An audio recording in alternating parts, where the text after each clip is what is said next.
সৎ মার ঘরে যে থাকা কতটা কষ্ট যে থাকে সেই জানে। ঠিক মতো খাইতে পারি না, সারাদিন কাজকর্ম করতে হয়, অনেক কষ্টে থাকি, কখনো আমাকে নিজের মার মতো দেখে না।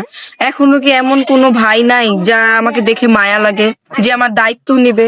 আমার বেশি কোনো চাহিদা নাই, শুধু দুবেলা দুমুঠো ভাত খাইতে দিলেই হবে। আপু আসসালামু আলাইকুম। ওয়ালাইকুম আসসালাম। আপনার মা বাবা কি হয়েছে আপু? আমার মা ছোটবেলায় মারা যায়, তারপর আমার বাবা আরেকটা বিয়ে করে আমাকে পালার জন্য, কিন্তু সৎ মা তো কখনো আপন হয়নি। আপনি তো আমাদের এখানে বিয়ের জন্য আসছেন তাই না? জি। তাহলে যদি কেউ আপনাকে বিয়ে করতে চায় আপনার সাথে কিভাবে যোগাযোগ করবেন? আপনাদের সাথে যোগাযোগ করলেই আমাকে পাবে। আমাদের সাথে, তাই না? প্রিয় দর্শক, এই মুহূর্তে ডিসপ্লেতে যে নাম্বারটি দেখা যাচ্ছে এই নাম্বার ইউটিউব চ্যানেল কর্তৃপক্ষ। আপনারা যদি আনিকাকে বিয়ে করতে চান তাহলে আনিকার একটা ছবি স্ক্রিনশট মেরে আমাদের কাছে পাঠিয়ে দিবেন, আমরা আপুর সাথে আপনার যোগাযোগ করে দিব। অযথা কেউ ফোন কল করবেন না, তাহলে কিন্তু ব্লক করতে বাধ্য হবো। আপু, বিয়ের পরে স্বামীকে নিয়ে কোথাও ঘুরতে যাওয়ার ইচ্ছা আছে?